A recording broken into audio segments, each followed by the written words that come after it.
В этом виде спорта вес имеет значение 768 килограммов покоренных. Квартетом чувашских тяжелоатлеток по суммам двоеборья на чемпионате России – это не только пополнение наградного фонда нашей республики, но и высокий показатель реноме профильной республиканской федерации. В современном спорте личные достижения атлета – это еще и работа целой команды. Так что на вокзале триумфаторов чемпионата России вместе с родственниками встречали коллеги.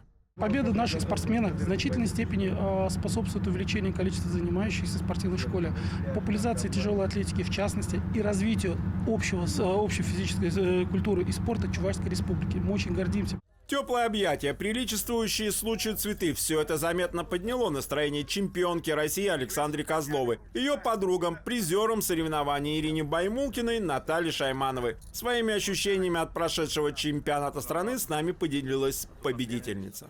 На самом деле эмоции до сих пор не отпускают, потому что спустя наконец-то 13 лет своей карьеры я стала чемпионкой России, что для меня очень важно. Хочу сказать всем большое спасибо, всем моим болельщикам, родным, всем, кто любит тяжелую атлетику.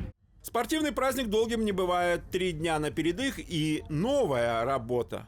30 воскресенья уже вылетаем на сбор в Кисловодск. Это первый сбор подготовки к чемпионату Европы по тяжелой атлетике. Это будет у нас домашний чемпионат, который пройдет в Москве. А мы, как и все любители спорта Чувашии, желаем нашим девушкам новых спортивных достижений. Вячеслав Ильин, Вадим Владимиров. Вести Чувашия.